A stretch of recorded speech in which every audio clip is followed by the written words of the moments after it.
This Torah class is brought to you by TorahAnytime.com. Okay, welcome everyone. Good evening, Rabbi Sai. Parshas Vayera, our second shiur here in the New Binyan. And the beginning of the Parsha, the Rebbeinu Shalom says, I appeared to the Avos, to Avram, Yitzchak, and Yaakov with the name Kel Shakai, but I did not make known the Shem Havaya. And then the pasuk says, "V'gam hakimoisias brisi itam," I established my covenant with them, laseis lohem es eretz Canaan, to give them the land of Canaan. Eis eretz megurehem, the land of their sojournings, asher garuba, that they sojourned in it. In other words, the pasuk is saying, I promised them to give them the land of Canaan. What is Canaan? The land of their sojournings that they sojourned in. Now, this pasuk, there are a lot of extra words here. It should just say that I gave them the land of Canaan. I promised them the land of Canaan. Why the description that what is Canaan? Canaan is the land of their sojournings that they sojourned in. What does that add? Just say, Lasei Slam, Eretz Canaan. What does it add to write Eretz Megurehem Asher Garuba? Okay, another thing that we're going to completely revolutionize our understanding of is we know one of the important mitzvahs d'oraisa that we do every day is the mitzvah d'oraisa of Zechiras Yitzias Mitzrayim, to remember daily that God took us out of Egypt. When do we fulfill that mitzvah? When we say Ani Hashem Lekechem Asher Hotzei Eschem Me'eretz Mitzrayim, that's we fulfill the mitzvah. Plus, in V'yatziv V'nocha, and we don't just remember that God took us out of Egypt, we remember that He split the sea and Makas B'chayros. Like the Gemara says, Emes v'yatziv, Emes v'emuna d'oraisa. This is all part of the rubric of the daily remembrance of our leaving Egypt. And the question is, why is this so fundamental that we need to remember this every single day of our lives? Why is it so important that every day of our lives we remember that the Rebbeinu Shalom took us out of Mitzrayim? Okay, so since we're in the Parshas that talk about Yetzias Mitzrayim, I want to focus for a few minutes on something that we say that is unique to the Leil HaSeder. We know that every Shabbos we inject a Harachaman. We say Harachaman, Huyan Chilenu, Harachaman, Huyan Chilenu, Yom Shekulei Shabbos, Umenucha L'chaye Ha'elamim. God, you gave us Shabbos. Shabbos is Me'ein Olam Haba. So give us the real Shabbos, the full Shabbos. Grant us the Yom Shekulei Shabbos, Umenucha L'chaye Ha'elamim. On Sukkot we daven for the restoration of the big Sukkah. And every Yom Tif we say what's appropriate for that particular Yom Tif. But the night of the Seder, we have a unique insertion that we don't say any other night of the year. We say, Harachaman huyanchinu liyom shekulei toiv. That we say every Yom Tif. But we add, liyom shekulei aruch, the day that's entirely long. Liyom shetzadikim yoshvin, the day that the righteous sit, v'atroiseim b'rosheim, with their crowns on their heads, v'nehenim yiziv hashchina, and they delight in the splendor of the divine presence. V'hi chalkinu imahem, let our chelek, let our share in this world be with them. In other words, we have a very special tefillah the night of the Seder. We ask God not only to give us olam haba, but we get very descriptive. We say, Rebbeinu Shalom, we want to sit there in the world to come, bask in the glory of the Shechina, wear our shtramel on our head, wear the crown, bask in the great divine light of the Shechina. And I was always bothered, what in the world does this have to do with Leil Seder? What is the request to bask in the glory of the Shechina got to do with the night of the Seder more than any other night of the year? We always want to bask in the glory of the Shechina, that's the goal of life. What is the specific connection to the night of the Seder? The Ramchal in the Mesilas Yesharim tells us that one of the greatest impediments to the service of Hashem is being too busy.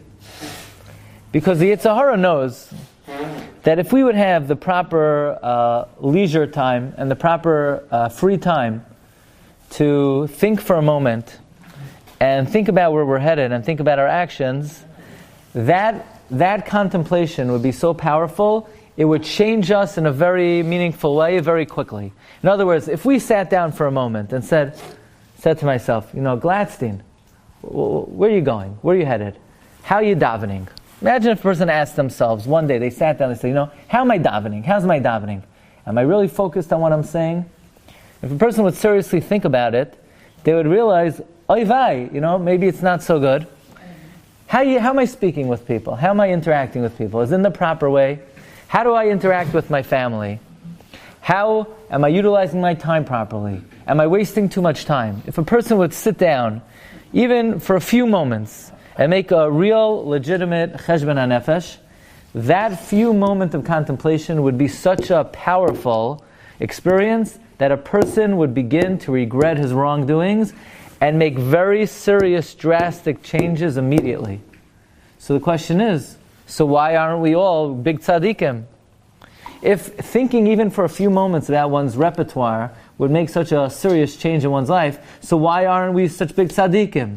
The answer is, says the Mesilas Yesharim, because the Yetzer Hara has successfully occupied every single minute of our lives, that we don't even have the luxury to stop for one moment and to think, are we headed in the right direction or are we headed in the wrong direction?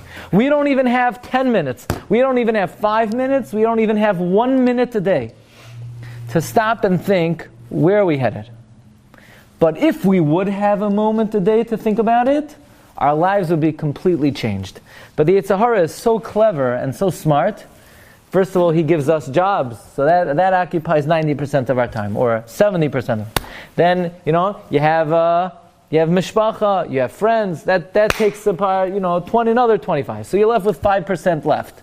And then the Yetzer Hara is so smart, he gave us phones, and the phones knock off any free second you have. So people are busy all day, wasting other people's time, sending them dumb videos. No, I don't need your videos, I don't need your messages, I don't need any. Everybody's ruining everybody else's free time. If not for the phone, you would have a few minutes to stop and to think and to actually make a cheshbon hanefesh. And if we would do that, our lives would be very different. But the Yetzer Hara has figured out many practical ways to occupy every moment of our life. Now, says the Mesilas Yesharim, who is the Yetzer Hara like? Where did the Yetzer Hara get this from? This is exactly what Paro did. When Paro saw that the Jewish people, he was providing the straw and they were building the bricks, and they would take off Shabbos, and every Shabbos they would read their books and contemplate, and they would come back and they would want to rebel, because what do you think they were thinking about on Shabbos? How are we getting out of this mess? So Paro said, Paro said, let's make the life so miserable that not only are they going to have to build the bricks, they're going to have to collect the straw. And this way, not only are they not going to plan rebellion, they won't even have a free moment to contemplate and recognize that they're slaves. They'll be so preoccupied with labor, it won't even dawn on them what kind of terrible situation they're in. What the Mesilas Yesharim is doing is he's comparing the Yetzer Hara to who? Paro. And that is an analogy that is made in many Svarim. I believe the Rambam says something like this. Paro took a page out of the book of the Yetzer Hara. So with this analogy, I want to analyze one particular gezerah of Paro and see what the deeper meaning of this gezerah was. We know in Parsha Shemos, in last week's Parsha, Paro made the following decree. Kol habein hayiloid hayoret hashlicha, any male thrown into the river, v'chol habas techayon, and every woman, let her live. Very simple gezerah. The Pashup Shan gezerah is, we're going to destroy the Jewish people. The males will kill, and the women will be around, and will violate them, and there'll be no more Jews. That was the Eitzah of Paro. By the way, the Brisker Rav says, a very beautiful pshat, what was the reward of Shifra and Puah for saving the boys? They had kahuna, and they had malchus. Why kahuna and malchus? Because the truth is, if Shifra and Puah would not have saved the boys, there still would have been Jews. The girls would have married Egyptians, and the men, the boys, and the children would have been Jewish children, because if a Jewish woman lives with a Gentile, the children are Jewish. So they weren't saving Judaism, they were saving all the institutions that follow the father, that go by patrilineal descent. Which institutions go by patrilineal descent? Priesthood, kahuna, and malchus, royalty. So since they saved kahuna and malchus, they were rewarded that kohanim and malachim came from them. But be it as it may. Batim, yeah. So Rashi says it means Bate Kahuna and Bate Malchus, right. That's what Rashi says it refers to. So, but we're going to uncover a deeper meaning of the Gezerah of Paro based on the writings of the Bas Ayin, Rav Avram Doiv of Averich. Rav Avram Doiv of Averich was known as the Bas Ayin. He was a student of Rav Nachum of Chernobyl. Some say also Rav Levi Yitzchak of Berditchev. His Sefer Bas Ayin is one of the classic Sifrei Chasidus. It's a beautiful sefer. It's a gorgeous sefer, and He was born in 1765 in the Ukraine, and he came to Eretz Yisrael in the year 1830, at the age of 70. So you say, wait a second. If he was born in 1765 and he came to Eretz Yisrael in 1830, he wasn't 70. This is not a question on me. That's what the books say. He was born in 1765 and he came to Eretz Yisrael in 1830 at the age of 70. You know, you'll have to crunch the numbers. I don't know how it works out, but that's what Azoi Geschriben. That's what it says. Anyway, he comes to Tzfas. Now, 1837. Who remembers what happened in Tzfas in 1837? Earthquake. Very good. The major earthquake in Tzfas. Rav Ram Averich, I was in his shul. Moments before the earthquake, he had a premonition that the earthquake was coming. He called everyone, stand near me, near the Aron Kodesh, and anyone who stood near him was saved from the earthquake. What happened in Tzfas in 1840? Terrible epidemic. Everybody died. But Rav Ram Averich said, I'm going to be the last to die, my death will be a kapara, and then the plague will stop. Right? There were many plagues in the north of Eretz Yisrael. That's how the Ramchal died at a young age. And Rav Ram Averich wrote the Sefer Bas Ayin. And as an introduction to what he writes, I want to tell you what the Shla says. A very fundamental piece in the Shla. David HaMelech says in Tehillim in Parak Kuf Yotes, Ger anoichi va'aretz, I am a stranger in the land. Al taster mimeni mitzvaysecha. Do not hide your mitzvahs from me. King David says about himself, I'm a stranger. Now, that's a rather odd thing to say. What does David HaMelech mean, I'm a stranger? I'm not a stranger. David's a stranger? You know, if he was in North Carolina, then he could say, I'm a stranger. If he's in North Korea, then I could hear he's in Israel. He's the king. You know, if anybody was ever not a stranger, it would be the king of Israel. But David says he's a stranger. What does David mean that he's a stranger? Next question. The Ribbon Shalom tells Klal Yisrael, Ki Geirim v'soy shavim atem imadi at the end of Vayikra. You are Geirim and you are Toshavim. Geirim means strangers, Toshavim means permanent residents. Make up your mind. Are we Geirim or are we Toshavim? Like Rashi asks in Chayesara. When Avram Avinu wanted to buy the field, he said, Ger v'Toshav anoichi imachem. Rashi says, what was Avram saying? Was he a Ger or was he a Toshav?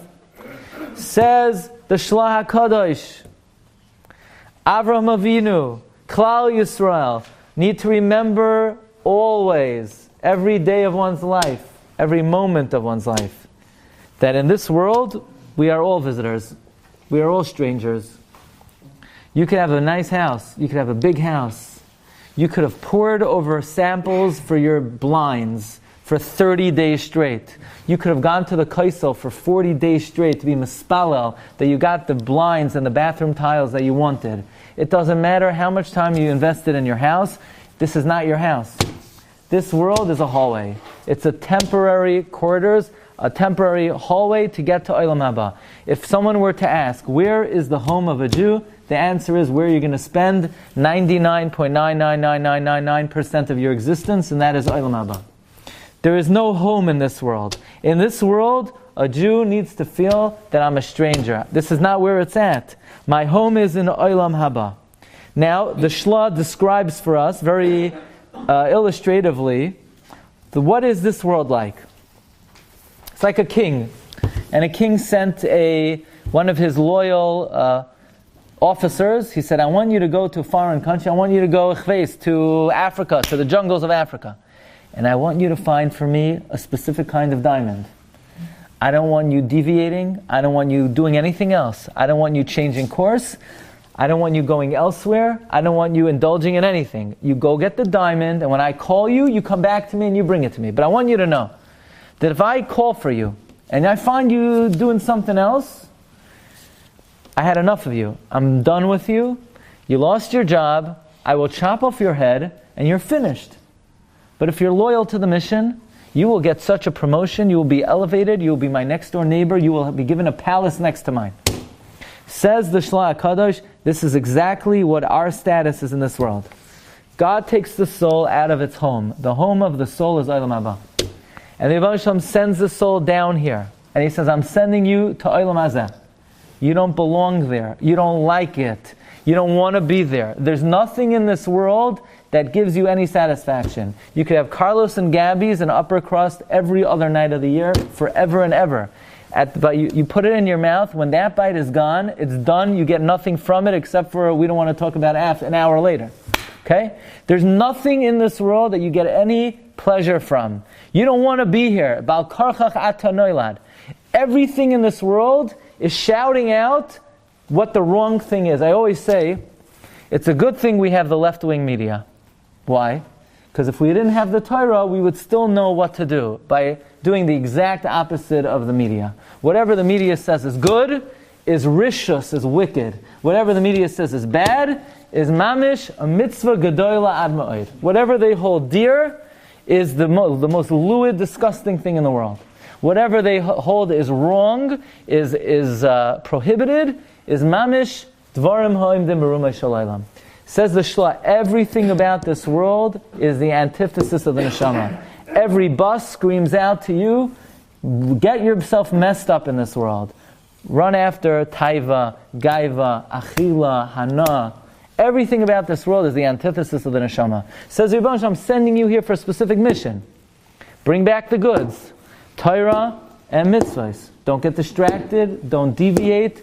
Don't get caught up in kina, taiva, gaiva, midos rois, hanos olam hazeh.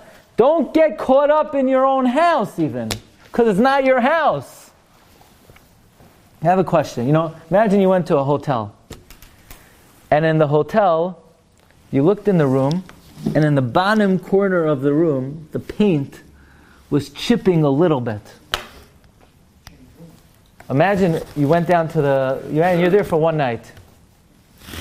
And you went there and you started screaming at the receptionist, how dare you? You put me in this room? Meshugana. You're only there for one night. So at least instead of screaming at the person for 2 hours, sleep! What difference does it make? If there was a hurricane hitting you in the room, that's one thing. But what do you care about the little paint chipping? But it's the same thing about anybody's house. Is it such a big deal? Depends how much you value your stay in this world.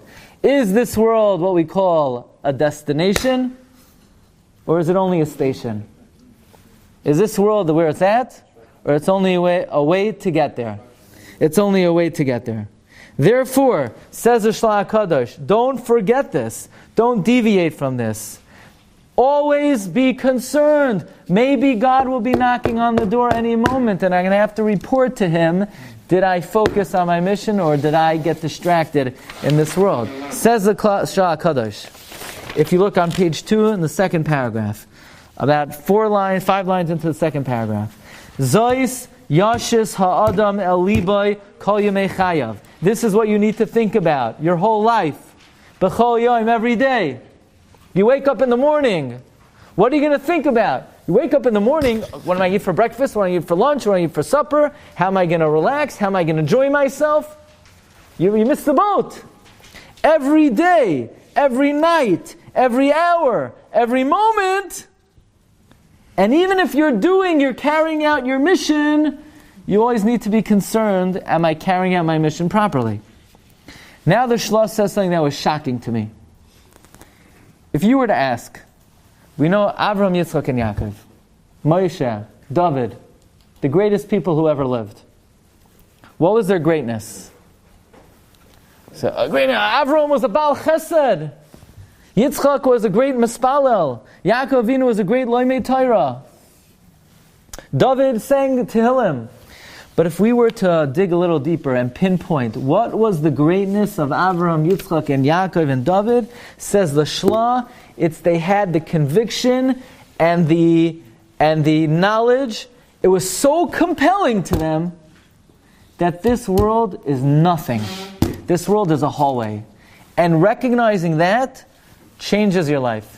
Says the Shla, if you look in Ois Hey, Ha'avos hakdoshim, ha'yugerim ba'aretz, they were strangers in this world. Avraham said, Ger v'soishav anoichi imachem. Yitzchak said, Gur ba'aretz hazois. Yaakov said, Shnei megurai. Avraham recognized, I'm a stranger in this world. I'm not, you ever see somebody, he just came from a different country? You ever see the look on his face? He's not comfortable.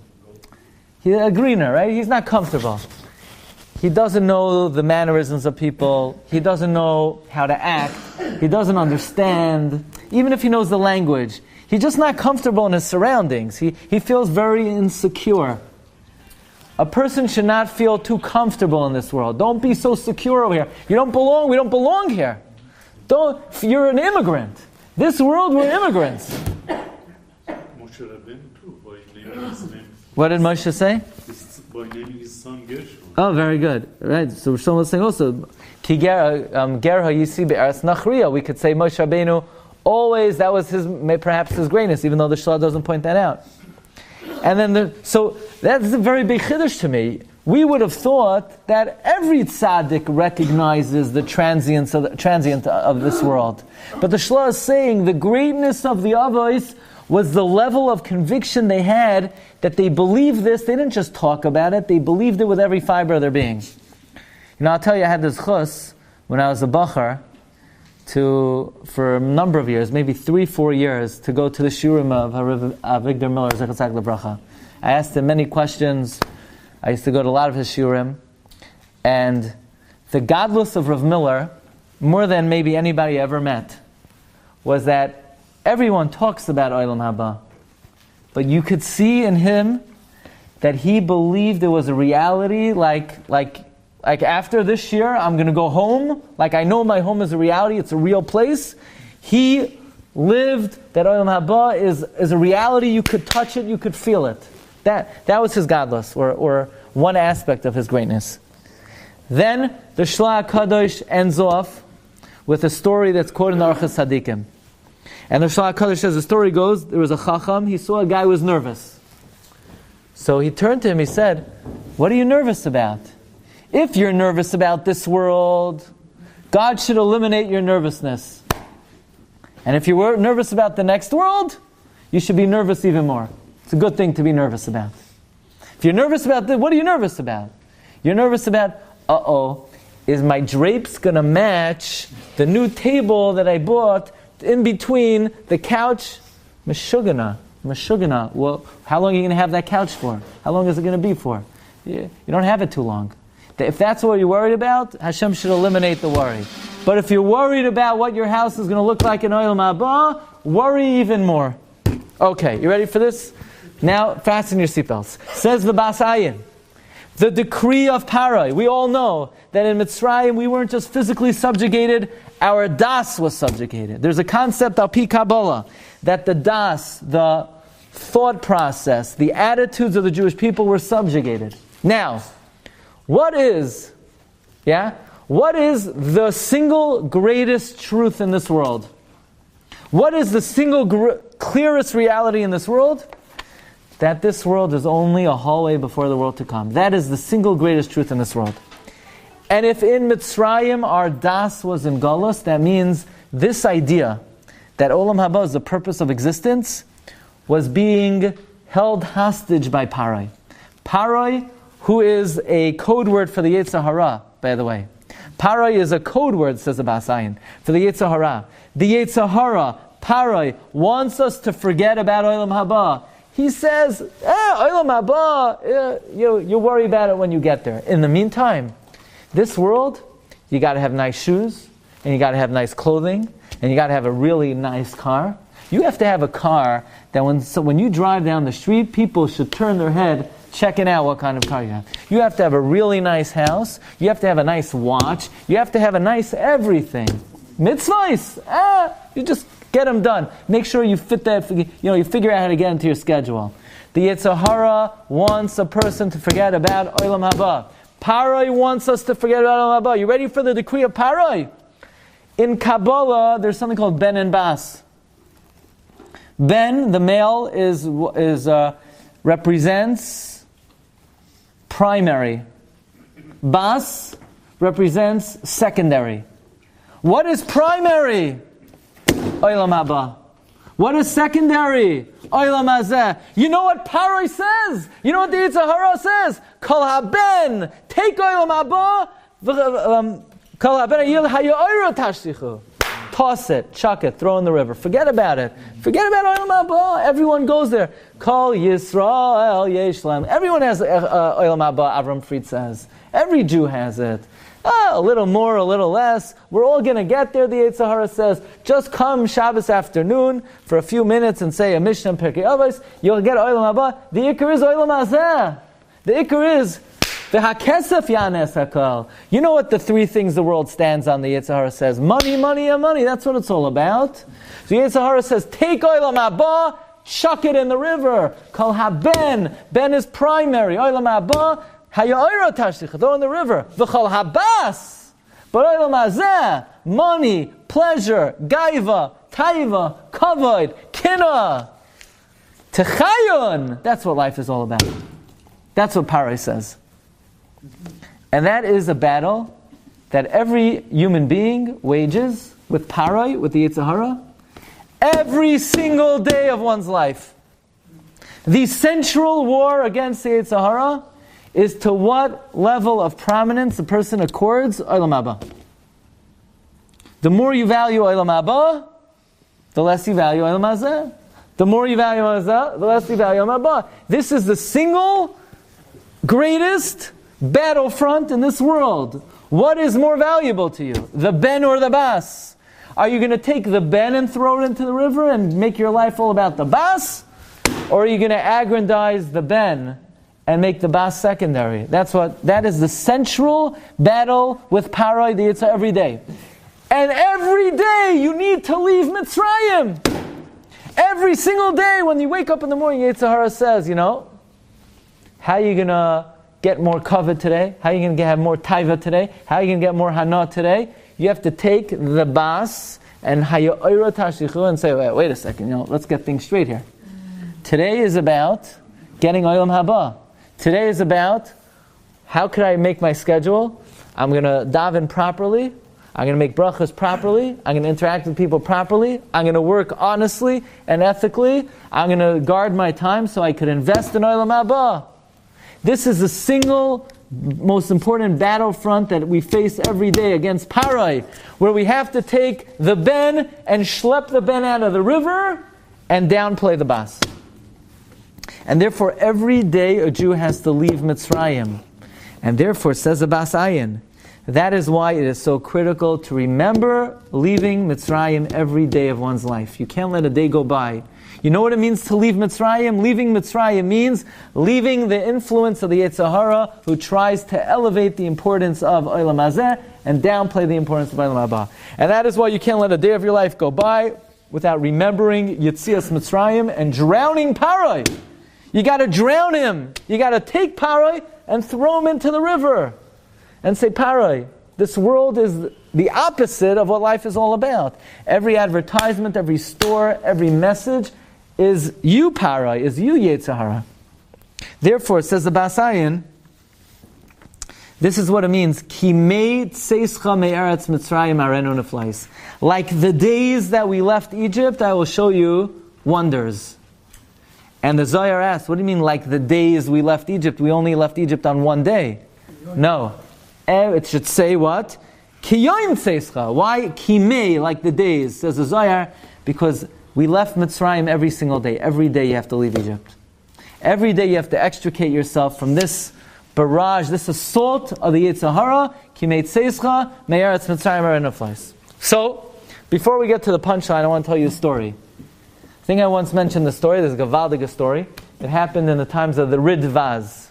Rev Yaakov David, I think Willowowski, he wrote one of the commentaries on the Yerushalmi, and later on he actually was a Rav in Chicago. One of the classic commentaries on the Yerushalmi was written by the Ridvaz. Here's the story. So, one day there's a doctor, a wealthy doctor, but this particular doctor had abandoned his Judaism. And he came into the butcher shop.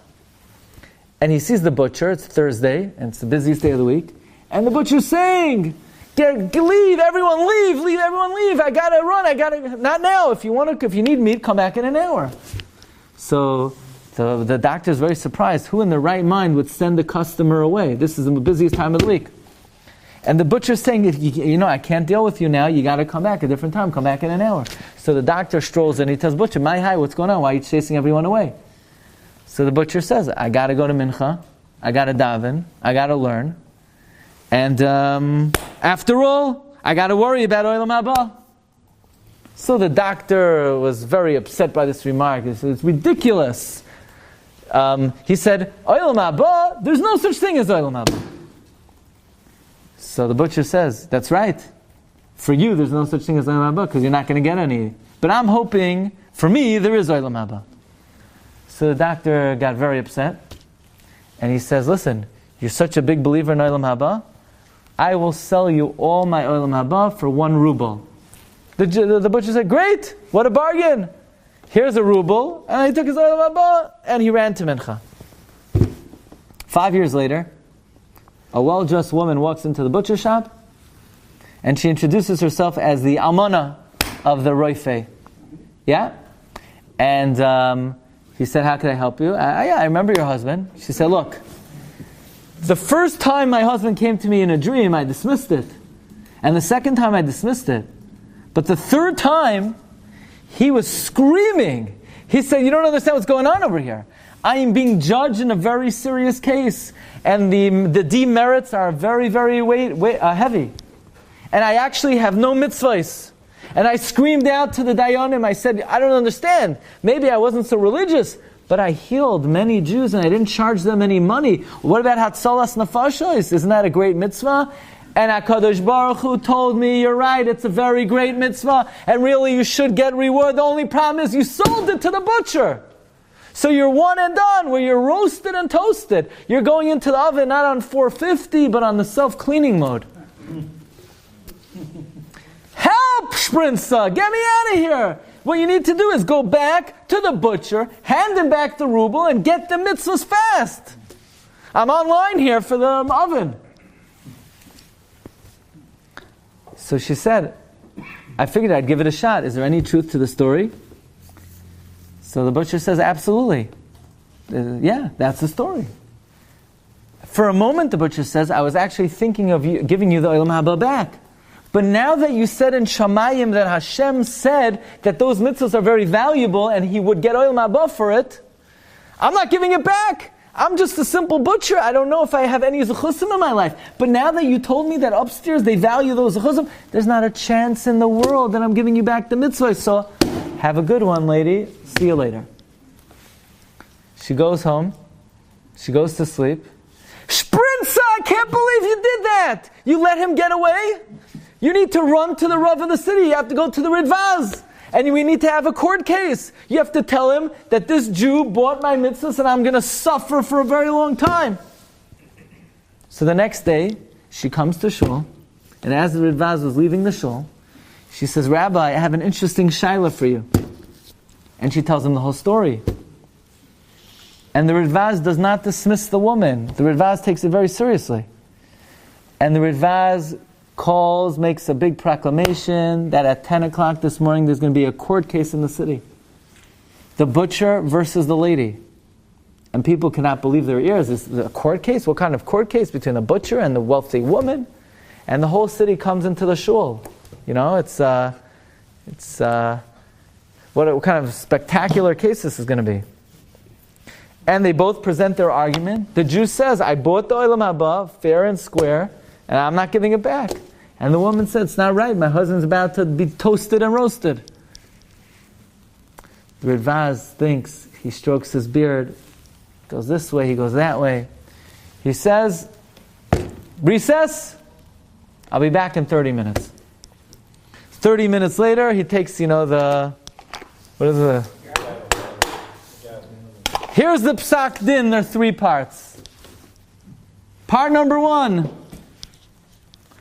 the butcher has no right to buy the Olam Haba of the doctor. Everyone breathes a sigh of relief. The pressure in the room, the stress in the room was just released. It's like, Baruch Hashem. Says the Ridvaz, you can't buy Olam Haba. Olam Haba is the light that's created by the one who performed the mitzvah. It's an intangible experience. You can't sell Olam Haba. I'll give you a mashal, says the Ridvaz. Let's say you go over to a guy, a big, brawny guy, and you say, here's $500, I want you to chop wood in my forest. and you hire him to chop wood, and you give him $500, and I want you to chop wood for a month. Could the forester say, instead of giving the $500 to me, give it to my kid's, school? Could he do that? Avada! The money belongs to him. He could channel it anywhere he wants. But think about the following. He's going to be chopping wood in the forest for a month. He's going to be breathing in the country air. He's going to be getting exercise. He's going to be out in the sun. Could he say, you know what? I transfer my exercise and my good health and my fresh air, I transfer it to Yankel. It's not transferable. The fresh air, the exercise, is part and parcel of him. It can't be transferred. So to Olam Haba is only solely the experience of the one who earns it. It cannot be transferred. How can Esav sell his Bechara? Good kasha. Chapter 2. Chapter 2. Chapter 2. So everyone's relaxed. Everyone's happy. The guy in Olam Haba, he's gonna get his mitzvahs back. Chapter 2 says Ridvaz. The doctor lost his share in Olam Haba. Everyone gasps. The Gemara says in Kedushin that someone who's a tzaddik their whole life, if at the end they regret the mitzvahs they did, they lose everything. The Gemara says in Sanhedrin, if you don't believe in Olam Haba, you don't get it. This doctor despised Olam Haba. He mocked Olam Haba. He said there is no Olam Haba. He said, yeah, there's Olam Haba. Here's my Olam Haba for a few bucks. So the doctor lost his share in the world to come, not because he sold it, because he didn't value it. There's tears in the court. Everyone's crying for the almana, for the guy. He lost his share in the world to come. And then finally the Ridvaz. The doctor is now given a tremendous share in Olam Haba. Why? Because until this court case, whoever thought about Olam Haba? Everyone just talks about it like it's like this concept that we believe in.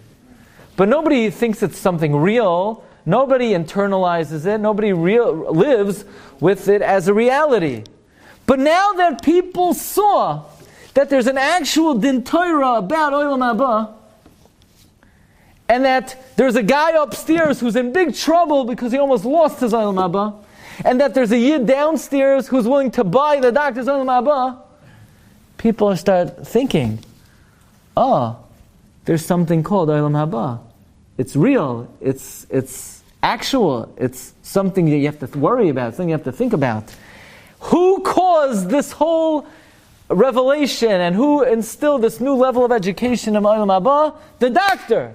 So Chazal tell us that anyone who's mezakes harabim einoi noifel begehenim, and therefore this doctor who caused a new level of realization in Olam Haba is now being given a tremendous share in Olam Haba. So the butcher says, what about me? What about me? I'm also part of this. And that's where the story ends. Marv Rabbi Sai, the biggest battle in life is our das. We all know Olam Hazeh is doimeh leproizdar b'fnei Olam Haba. We all know we're here for a short stint, that this world is a hallway, this world is a passageway before the great Traklin and before the great palace. We all know it. We all say it. We all believe it. But to the level that we live with this as reality, to that level we will fulfill our mission, and to the level that the Yetzer Hara makes us forget about it, to that level we will neglect our mission. The greatness of Abraham, Yitzchak, and Yaakov is Abraham said, I'm a ger in this world. I'm not comfortable here. I don't belong here. This is not my house. Yitzchak recognized it's a proizdar. So HaKadosh Baruch Hu says, Ki gerim v'toishavim atem imadi. To the level that you feel that you're a stranger in this world, to that level you will be a permanent resident in Olam Haba. A person's share in Olam Haba is commensurate with the level of recognition that this world is temporary. And therefore we like to suggest, if you look at number 9 is from a sefer that's not out yet. Soon. Very soon.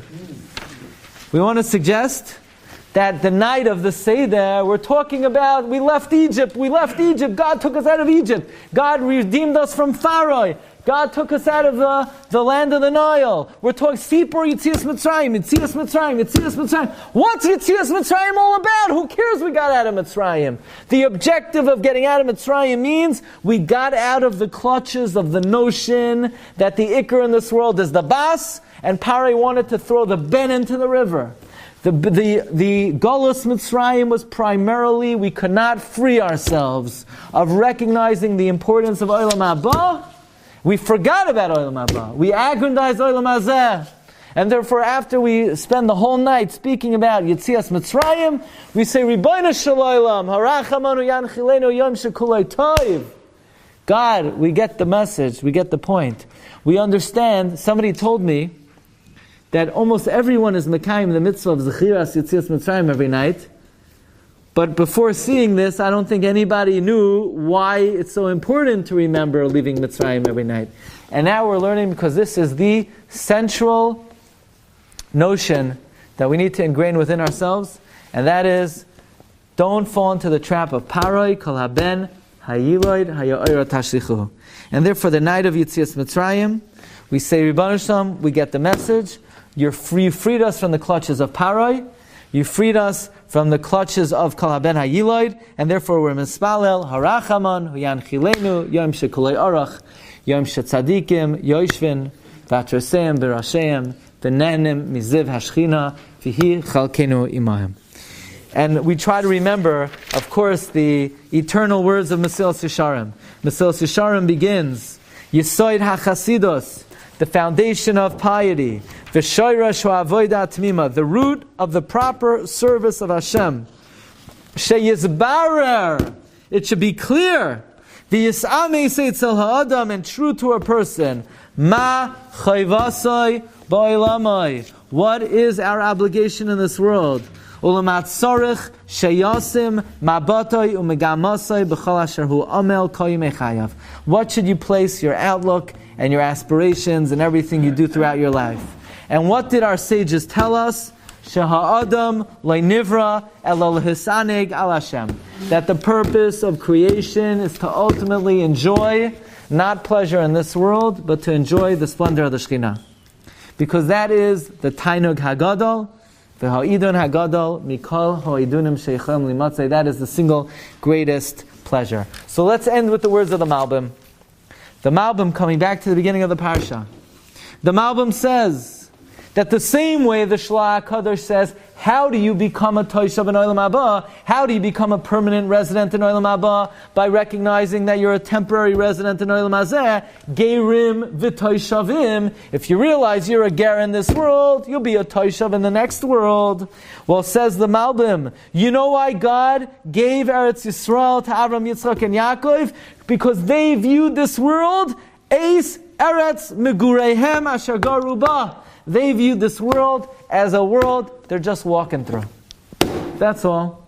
They viewed this world as they're just walking through this world. They're just sojourning in this world. Says the Holy Malbim. Look at number 10. Ubir Hatam. The pasuk is explaining the reason. Shehiftiach l'aseislem eretz Canaan. Why did God promise to give them Canaan? Because it was the land of their sojournings that they sojourned in. Avram, Yitzchak, and Yaakov never felt like they belonged in this world. Rak Higerim, they felt like strangers. Iker, Mishkanam, Ubeisam, they felt their residence and their house. Ba'olam ha'elyon. You know, people wonder, Rabbi Aaron Leib Steinman, you ever see his house? Right? Everybody knows. What is it? It's not. How's that possible? Because of this. Because if you asked him, where's your house? He wouldn't say here. He would say there. Right? As of the famous story with the Chafetz Chaim, you know. I think Mrs. Golding once visited, that's actually the person who visited the Chafetz Chaim. Mrs. Golding asked the Chafetz Chaim, you know, where's your furniture? So Chafetz Chaim said, Mrs. Golding, where's your furniture? She said, well, I'm from America, I'm just passing through. Chafetz Chaim says, so am I. So am I. So, what we're learning is, the zechus to get Eretz Yisrael is Eretz Megureim Asher Garba, to recognize that we're a ger in this world. Rebbeinu Shalom says, Ki Gerim, the level we understand our temporary stay in this world, to that level we will be zoichet to be a permanent resident in the Olam Haba, the Yom Shekulei Tov, Yom Shekulei Arach. We shall be zoichet to be among the tzaddikim, sheyoshvim, v'atroseim, b'rashem, v'hi chalkenu imam. Shkoyach. Good night. You've just experienced another Torah class brought to you by TorahAnytime.com.